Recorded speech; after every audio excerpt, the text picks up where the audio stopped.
Mrs. Anna Clark was not amused. Her husband Barry, for a little less than 20 years, had lost his job, and he had little chance of acquiring a new one. But that was not all. He seemed to use all of his time playing games on the computer. He did not help in the house either. They had a half-day made for that, so you could argue that there was no need. The worst offense, according to her view, was the garden. When they had been younger, they had managed the garden together, having a good time. He took no interest in the garden now at all. She had become a senior partner in a law firm and was tired when she got home. She usually got home no later than 6 on Tuesdays and Thursdays. All the other days, except for most Saturdays and Sundays, Barry and Dawn had to fix their own supper. Anna was sure that Dawn did most of the kitchen work. So it came as no big surprise to anyone that a row in early May resulted in a divorce. Dawn was 13 at that time, so he chose to stay with his mother. It seemed that Barry would also prefer to have a clean break. Fortunately, the house was in her name, so Barry left with little luggage. Anna was not amused even now. A boy needs his father, though you could say that Barry had never been there for him. And Barry had definitely not been a proper role model lately. But what could she do? She felt that Dawn was different as a boy. She knew that he had been in her closet and used some of her underwear. She had one of the secretaries look for boarding schools close to the city. All boys? All girls? Mixed? Please let me have lists of all 3 types, and I'd appreciate notes as to quality. That will take some time, Mrs. Clark. I know. Record your time to my internal account. Anna got the lists the following week, and she took them home to look at them during the weekend. Sunday morning they had an unusual breakfast meeting. Dawn, could I have a word with you? Dawn looked inquiringly at his mother. Sure, Mom.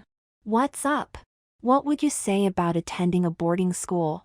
Oh, I would feel bad about it. Especially if you meant one of those that try to supply the military with new recruits. I would hate such a one. Anna laughed. That was the furthest from my mind. I was thinking more like Petrushka's finishing school for girls. What? Dawn was surprised. On the other hand, he was now sure that his mother had been on to his adventures. How much did she know? What did she suspect? All in all, Dawn, I am a very busy woman, and I suspect that I'll get even more busy in the future. Your father is gone. I am thinking of selling our house and moving into a flat in the city. I want to be able to walk to work maximum 10 minutes. That would mean that you would have to change to a new school or spend 2 times 1 hour plus on transportation every day. So why not a boarding school? It seems that you like dressing up like a girl. That made me think of enrolling you in an all-girls school. I have a list, and this one is highly recommended. I would be found out in no time. Dawn did not notice that his mother learned a lot from this response. First of all, he did not reject the proposal out of hand.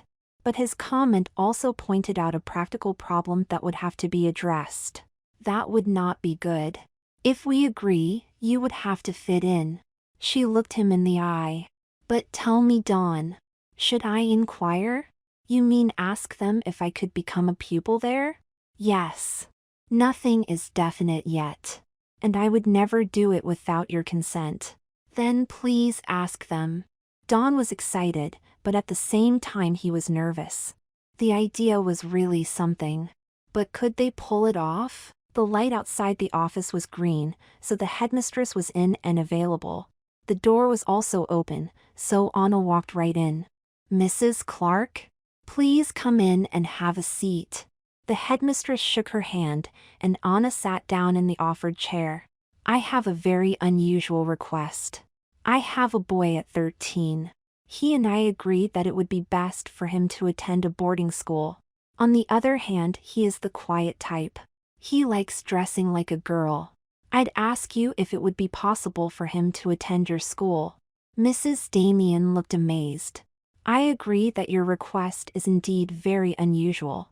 On the other hand, I would not reject the idea without any considerations. We'd have to really think this through carefully. Do you know much about our school? Enough. I also know that this is an all-year and all-weekend school in case the parents are absent for some reason. True.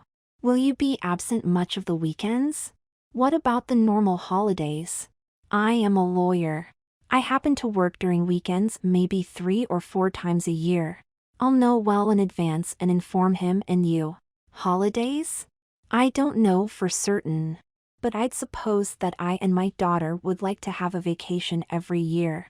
Probably 1 or 2 weeks that we could fit inside the normal holiday period. That was one point. My next question is this his idea or yours? Definitely his. I was surprised and somewhat disconcerted when I found out. I don't appreciate his choice, but I want to support any of his decisions up to a certain point. What has he decided then? He has asked me to ask you if this is possible. That's all. All right. If we do it, we must be very sure to do it in the right way. Mrs. Damien seemed to have thought this through. First of all, she must be excused from gym classes. That's of little consequence. But some of my most trusted teachers must be told as well. She paused. We have 2 girls to each room. Her roommate must also be told. Why? Mrs. Clark. If 2 persons live that close to each other, even young people, how long would it take for them to find out about each other? Yes, of course. I see. Now, this is just a suggestion, not an offer. If I found a girl whom I'd trust to keep the secret, and if we agreed to have your daughter. Mrs. Damien smiled. Come here a full month before the actual start of the school year, and if that period was a success, I'd say that she would probably fit right in. What do you say, Mrs. Clark? I think it's a great idea. I'll mention this to Dawn. Dawn? Oh, sorry. She has no girl name yet. Mrs. Damien thought for a long time. Then she fetched 5 cards with pupil information. These 5 girls are dependable. All 5 will be staying here a month before the start of the school year. 4 of them have roommates already. The 5th one doesn't. Why not? Well, she's a very outgoing personality, and those girls who've been her roommates sooner or later wanted to swap. Dependable? Definitely. She's extremely intelligent, and I'd suspect that your daughter would be a good match for her. The trial month will tell. That girl, is she having class right now? Mrs. Damien looked at her watch. You want to meet her? Good idea. Not in class right now. Just a minute. She called someone over the phone. Please send for Ruth Jenkins to my office. At once. She turned to Mrs. Clark. There's one thing that I haven't mentioned. We ask our pupils not to wear makeup. At least in class. Well, I suppose that he does not wear any at all? Well, are you sure that you want your son to go through this? Well, he can quit any time. He just needs to say the word. It's his decision. Does he want to become, well, a real girl? Anna wondered. I don't know. We've not discussed that. He's only 13, you know. He's still young.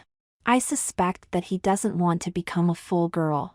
If he said that, I would not support him. I would ask him to reconsider and to wait some years. In my opinion, he's still too young to make that kind of decision. Someone knocked on the door, and a girl entered at the headmistress call. She looked anxious. You are not in trouble, Ruth, so please have a seat. Mrs. Damien proceeded to tell Ruth of the unusual request. A boy. Here? If this did not come from you, I'd say it was a joke. Ruth smiled. I agree. Again, Mrs. Damien explained how Dawn would be tested the first month. But why are you telling me this? Look, Ruth, if we all agree, I'd like you to be her roommate. If I hadn't told you, you would have found out in less than an hour, and we'd have a scandal on our hands. I hope that you would be able to guide her through her first month and keep quiet about all this. I see. So you'll let me decide? No. The decision must be made by a lot of people, and it must be unanimous. You are one of them. What'll it be? So the first month is a trial balloon? Yes. Then I'll say yes, and I just hope that this girl is not too boyish and at least halfway intelligent. Mrs. Clark looked Ruth in the eye. I can assure you she is definitely not boyish and she is very intelligent. Anna drove home from the school. The decision was not yet in place. But with the help of the headmistress and Ruth, Mrs. Clark had great hopes for a good outcome. She had a fine impression of Ruth. She just hoped that Don would appreciate the consequences of whatever he decided. All in all, she just wanted him to be happy. Would she go to extreme lengths to do it? She had to consider that. What was important? First of all, Don and his happiness. She just hoped that her second most important issue, her work, would not be jeopardized. She hoped that these two issues would not conflict. Anna took half a day off. She had to organize Don's transition. Mom, you're home early. How come? Have you come to a decision? Yes, Mom. I'd like to have a go at attending that school. Then we'll go and get you some proper stuff. Oh, no. Can't we order that over the net? I already did that some days ago. I knew that you'd appreciate some underwear of your own and other stuff even if you had refused to become a schoolgirl. Your stuff should be here. We just need you to dress like a girl and go out and buy the last items. I have also made an appointment with the hairdresser. I had also told her that I might cancel with short notice. But I can't. She ignored his protest. By the way, what's your name? He responded before thinking, Dawn. Rubbish. No proper girl would answer to a name like that. What's your name, girl? Dawn was not used to be referred to as a girl. He squirmed. Susie. All right, Susie. I have put all the parcels into our spare room. Now go up there and put on some of those items. I want you down here half an hour from now. Then we'll go out and get you the proper uniform. Dawn was still uncomfortable going out dressed as a girl. First of all, they went to the hairdresser. Oh, that's almost a boy's cut. Yes, we know. Make your best effort with that length. Anna could see that Dawn was only half satisfied with the result. She reminded him that in a month or so, he could have it changed. His hair would be longer, so he would have more options. Should I pierce her ears? Do you want earrings, dear? Anna interrupted. Let's skip that for now. Dawn kept quiet. From the hairdresser they went to the store. We'd like the school uniform for Petrushkas. According to the school you should have the entire list. Oh, yes. I'll just have to take the measurements. After a quarter, Dawn was dressed in the uniform. His mother put it all into one bag and then he had to try the second set as well. The clerk called it the backup uniform. One pair of gray tights, a pretty white blouse, almost sheer, a red bow tie, and some flat black shoes that Dawn found very girlish. What Dawn liked best was the skirt. An off-white pleated skirt that reached almost to his knees. He liked the sensation. He had never tried on a skirt before. Look in the mirror, my dear. Isn't it great? How do you like your uniform, young lady? Dawn murmured that he liked it. But I can see my bra through the blouse. You are correct, my dear. It would be best to exchange the black bra for a white one. Let's find some. His mother took care of the money, and then they headed for the car. But Mom, how can I go to school like this? Don't you want to, Susie? At first Dawn did not respond to the name. Oh, yes, Mom. I sure do. By the way, did you notice the nightgowns I had bought you? Were they also for me? But Mom, why can't I sleep in my boxers? My dear Susie, you are sharing a room with another girl. What would she think if you were sleeping in boys' underwear? A girl? Dawn was almost hysterical. But Mom, listen up, Susie. As of now you are a girl and you are enrolled in Petrushka's finishing school for girls. What will happen if? What could happen, my dear? You'll spend a month with a good girl who'll help you adapt. And I'll pick you up almost every weekend so that we can have some good mom-daughter time together. We could even go out and buy you some cute dresses. Would you like some high-heeled shoes? No. Then he reconsidered. At least not at first. I must get used to walk in heels first. 1 month later, an early Sunday afternoon 1 month before schools reopened, Anna drove Susie to school. The headmistress will be there to grade us, and she'll take us to your room and introduce you to your roommate. I hope that you'll get to know each other well. Her name is Ruth. Welcome, Susie. And Mrs. Clark. I hope that you will be happy here in our school. She went over and shook hands with them both. Please follow me. Your roommate Ruth is in room 218. She'll show you around. The room 218 appeared functional and spacious, at least for 2 pupils. Just put down your bag, Susie. Apparently Ruth is absent. Strange. I had told her that her roommate would appear this evening. Ruth entered just then. Oh, hello, Mrs. Damien. I just had to go to the bathroom. Did I miss something? Oh no, Ruth. We all have to go places once in a while. This is Susie Clark and her mother Anna. Ruth knew the secret, but she was still a bit surprised. This girl had very short hair, but except for that she had nothing boyish about her. She was a bit shorter and slimmer than herself. She would call her petite. All right, Susie. Do you want me to help you unpack? Then we could sit and chat for some time. The headmistress and Anna retreated discreetly and left the 2 girls to their business. Listen, Susie. I know your secret. She could see that Susie was startled. Mrs. Damien and your mother thought that it would be best if I knew. Don't worry. It's safe with me. I have never been a blabbermouth. They chatted for almost an hour. Ruth was rather surprised. Of course, 'cause Susie had only recently been turned into a girl, she would be ignorant of a whole lot of girly things, but all in all they seemed to click. And she had to admit that this girl was indeed intelligent. Ruth took Susie for the tour. These are classrooms, and this number 308 is ours. Have you received our curriculum? No? Don't worry. The school will start in a month or so. You'll have plenty of time to study it. This is our sewing room. Sewing? Are we taught that? I know nothing about that. We started that up last season, so you are at a disadvantage. We'll have to do something about that. Susie was given the grand tour. This is our gymnasium. But I have been told that you won't join that class. For obvious reasons. Susie grinned and Ruth laughed.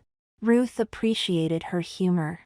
This girl was both intelligent and had a good sense of humor. She was beginning to like her.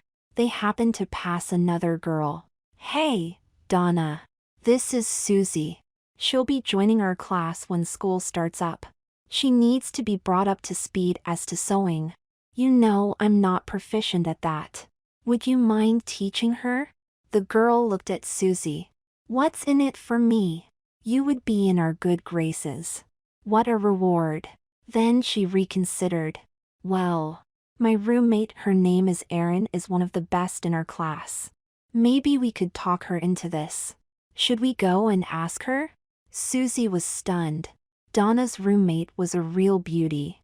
When Erin became aware of Ruth, her face became weary. Susie wondered if there was bad blood between them. So she spoke up at once to forestall a possible clash. Hi, Erin. I'm Susie. Your roommate has told me that you are one of the best at sewing, so I sort of hoped that you would teach me. You see, I have just been enrolled in the 6th grade and I know nothing about sewing. Erin's expression was not entirely friendly, but this girl seemed okay. So she did not refuse at once. You have never even tried? No.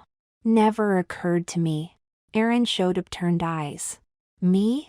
Teaching a beginner? She considered. Well, I just might accept. We can use the sewing room any time when school is out. But I would want to receive teaching credits for the work. Teaching credits? Susie had never heard that expression. Ruth interrupted. Look, Susie. Why don't you chat with these girls and maybe go get the headmistress acceptance? See you later. Ruth left hurriedly. Erin looked closely at Susie. What's she to you? She's my roommate. That's all. Again Erin turned her eyes upward. You poor girl. Anyway, I'm not to judge anybody, and you'll probably learn everything about her in a short time. Susie chatted for an hour with the two girls. Then they all went to the office. The light was green, so they knocked. Come in. Hello Erin, and Donna, isn't it? And Susie. What can I do for you? Erin spoke up. Well, Susie here doesn't know how to sew, so she has asked me to teach her the basics before school starts. So you want to be credited for teaching? I see no reason not to. Miss Hunter will not return for quite some time, but she'll accept my decision. 1 full credit for you. Will you be helping out, Donna? I am not at the level of Erin, headmistress. But yes, I will be helping out. 1/2 a credit for you, then. How much time will you use? Erin considered that. How much time could you spare, Susie? Whatever you want. I want to learn it all. Well, you do have a lot to learn. 3 hours every day? Monday to Friday? Maybe with some extra hours during the weekend, if we are all here. At least at first, then we'd ease off, if you pick it up fast. Very well, girls. It's settled then. But Erin, I want you to go over the stocks and tell me if we need to order anything. The threesome went back to the room of the two girls. They sat for more than an hour and just chatted. Susie was beginning to feel welcome. She liked these girls. When she came back to room 218, Ruth was there. Where have you been? To the office and chatting. Have you been missing me? Ruth was surprised. This girl seemed to be settling in quite fast, and yes, she had indeed been missing her new roommate. She had just realized this to her own surprise, and therefore she did not react immediately. Susie sensed something odd. Was Ruth jealous? Erin was definitely a beauty. Did Ruth envy her looks? So she acted spontaneously and went over and gave Ruth a big hug and a kiss on the cheek. Ruth was even more surprised at this and hugged back. This had never happened to her before. She did not want Susie to know that she was embarrassed, so she got up quickly. Well, we are in a bit of a hurry. It's almost time for supper. Late Friday afternoon Susie was picked up by Anna. So how's your week been? I'm having a great time, Mom. I have quite a few friends already, and I'm learning how to sew. What? Anna had never even considered doing that. Susie showed her mom a pair of long satin gloves. I made these as my first project. They are not really perfect, because of that. But they'll do. What are you working on right now? A dress. A kind of prom dress. I can't wait to get it finished. What about the materials? Do I get to pay for those? I don't know for sure. I think that the tuition's fees cover that. I'll ask the others and let you know. I feel that I'm getting to be really good. Erin has praised me and she's one of the best in our class. Anna noticed her use of the word are. It seemed that Susie was indeed glad to be at this school. Is Ruth also teaching you? No. 2 girls, Erin and Donna, are. They are really good girls, and I like them very much. By the way, Mom, could we go past the mall? If I fix the supper, I need a pinafore. I am wearing my uniform, you know, and I don't want to stain it. Shouldn't we go out to dine? Please, Mom. I have also fixed it so at school that I'm helping the cook part-time. I would really like to be able to do perfect cooking. So tonight I'd prefer to do this myself. You could sit in the kitchen with a bottle of wine and we could chat. Susie sensed that her mother was in a spending mode. So she bought 2 pinafores. Both of them were frilly and very feminine. What about stockings, Mom? Stockings? Aren't you wearing pantyhose? Right now? Yes. That's the official issue. But outside school hours we are free to wear whatever we want. She seemed a bit reluctant. Yesterday Ruth let me try on some garters and a pair of nylons. She said that she did not like wearing any of it. But I certainly did. They did not fit me very well. She's a bit taller than I. At school Ruth went to the office of the headmistress. Come in, Ruth. So Susie was picked up by her mom? An hour or so ago. Yes. I must admit that I had my doubts as to all of this. And she still lacks knowledge, girl knowledge, I mean. She's picking it up, though. It seems that Susie is getting along fine with everybody. At least I have seen her talking to most of the girls who are here at the moment. Even some from other grades.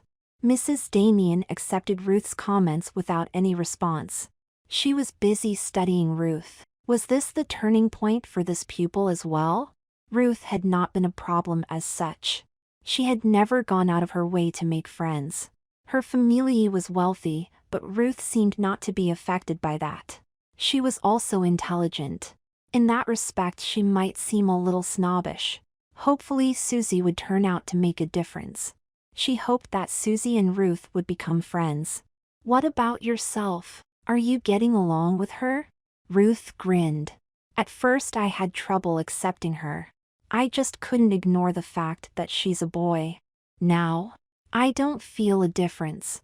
Well, in the back of my head maybe. But I like her. She's very easy to like. And her mother was not exaggerating when she claimed that Susie was very intelligent. We chat for hours every day. Mrs. Damien was satisfied. Things were turning out very well. She had also had her doubts about this project. If things were turning out fine this early, then Susie would probably be accepted by everyone in 3 weeks' time. She knew that there were a couple of girls of the backstabbing type in the 6th grade, but Erin and Donna were well liked, so probably everything would turn out all right. She knew that Ruth was the only child of an extremely wealthy family. She had not wanted to pry, but she had heard that Ruth liked her father. On the other hand, she detested his old-fashioned views. When the movie Mona Lisa's Smile had been shown in class for a later discussion, Ruth had complained that her father wanted her to marry some manager type and become a housewife so that her husband could take over the company. Mrs. Damien suspected that Ruth, after graduating, would study economics, engineering, electronics, or something similar. Maybe even multiple studies. She felt that Ruth was very ambitious. She was sure that Ruth wanted to take over the family business in her own right. Mrs. Damien had no knowledge if Ruth were already studying any of those subjects. She would not have been surprised. 2 weeks later Susie had asked her mother if Ruth could spend the weekend in their house. Mrs. Clark had not been pleased. She was still busy keeping the house tidy and organizing the garden to make everything attractive for a potential buyer. The house had not yet been sold. But she agreed to his request. They all gathered in the big kitchen. Anna was sipping wine, and Ruth was guzzling cola. Susie only drank a little water while she did the cooking.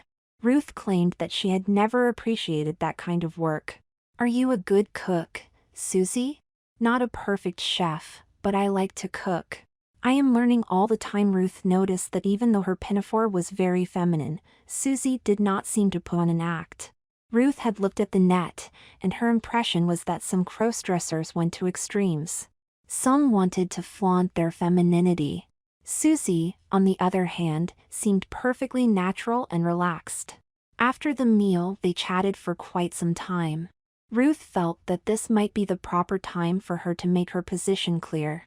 Look, Mrs. Clark. My impression is that you want what is best for Susie. I like that. I also like Susie. She'll fit in well at school. She paused and looked at the other two. Yes? Anna was a bit surprised. Apparently Ruth had something on her mind. You sound as if you're leading up to something. I am. Susie is 13, and I see no problems right now. But if we don't do something soon, the problems will come tumbling. Such as? First of all, Susie is wearing the official pantyhose most of the time. But I have noticed her legs. They are hairy. Not extremely, but noticeable. I would suggest that Susie goes through a laser treatment. That leads up to the next question that Susie will have to answer. Do you think that you would want to grow a beard at some time in the future? Anna and Susie were silent. They turned to look at each other. Anna said, "What's your immediate response, darling?" Susie looked down at the floor. "I had never thought about that." She paused for quite some time. "As far as I can recall, Dad complained a lot about shaving. That's one point in favor for getting rid of a future beard. Would I want to have a beard? Right now? No. In the future? It's possible. But I doubt it." He turned to his mother and responded, "As far as I can see, I'd like to have my facial hair removed, yes." Anna considered. "I am not fond of having you do something irreversible. This one is. On the other hand, I see no reason not to let you have that treatment." She turned to Ruth. "What about her eyebrows?" Ruth chuckled. "I had thought about that. But that could be done easily by hand. A laser treatment would be irreversible." Susie commented that she would prefer to have her eyebrows plucked until further notice.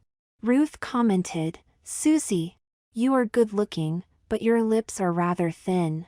If your mother vetoes irreversible changes, I think that we should ignore that. So no fuller lips." Anna nodded her agreement. Susie seemed a bit upset but said nothing. "My next point is, at our age most girls change very much. I already have small breasts. Susie has none. She does not attend gym, true, but an accident just might occur where it would be evident that her bras were empty or filled with whatever you fill them with, Susie." Anna considered that. "You are right, Ruth. But what can we do about it? I have been on the net to find an answer. In special shops you can buy something that's called a milking machine. That would make Susie's breasts grow. We could do it slowly. I don't like that solution. What's your opinion, Susie?" "I think we should do it." "Size of the breasts?" Ruth answered that one. "At least a B. But to be more convincing, maybe a C cup. Let's stop for some time. When Susie has a B cup, we should get together at that time and discuss further. We don't have to decide tonight. Anyway, Ruth, you seem to have considered this carefully. Do you have any more?" "Only one or maybe two. One is Susie's waist. Again, to be convincing she has to have a slimmer waist. So I'd suggest a waist cincher. I could help her put it on before we go to bed. The other would be, how would you like to have broader thighs, Susie?" Anna interrupted. "I hope you are not thinking of hormone therapy." "Not at all, Mrs. Clark. But simple exercises will increase the size of her upper thighs. We could access the net and set up a schedule. Susie could use the free time while we have gym classes." "And that would be reversible?" "Definitely. Any muscles would grow small if not used. It will take time to build them. It will take time for them to grow smaller." "What do you say, Susie?" "It sounds good. All right. Let's hit the mall tomorrow, the three of us." With that they started preparations for going to bed. Susie had not thought about sleeping in separate rooms. "But Mom, we sleep in the same room every day." "Correct. But not in the same bed. But two girls sleeping together. What could be wrong?" Anna laughed. "Do what you want, girls." In bed the two girls chatted for a long time. After some time there was a long pause. "Susie? Are you awake?" "No?" They both laughed. "After our meal I had one question that I did not want to ask. I was afraid that your mother would take offense, and I am certain that you would be hard put to answer." "Ask away." "I don't promise to answer, but I am sure that I won't be offended." "All right. Do you maybe in the future want to become a real girl?" Susie was silent for quite some time. "You are right, Ruth. I am hard-pressed to answer that one. I can only tell you how I feel right now. I don't feel attracted to guys." "Attracted to girls?" "Yes, I am. So why should I become a real girl? And I am not a lesbian either. So the answer is no, at least at present." "All right. How do you see yourself in the future? Do you want to get married? What kind of work would you like to do? More questions? I thought you only had one. Well, she paused. I think that I would want to marry at some time. But what kind of girl would want to marry me? Work? Yes, I would like to do some work. Maybe not full-time. And preferably in a relaxed job. I don't know. I am sure that I don't want to spend a lot of years on education. So not a doctor or a scientist. Assistant in a laboratory? Secretary in some company? Maybe a bank clerk.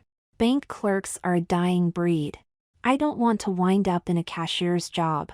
Anyway, Susie, that's in the future. But you say that you would want to marry a woman? Yes. She leaned over and placed a kiss on Susie's mouth. I am growing fond of you, Susie. It's much too early to decide anything. Anyway, we are both too young. We may grow apart in the future. We may even hate each other when we mature. She paused. But when we do, I mean mature, would you consider becoming my wife?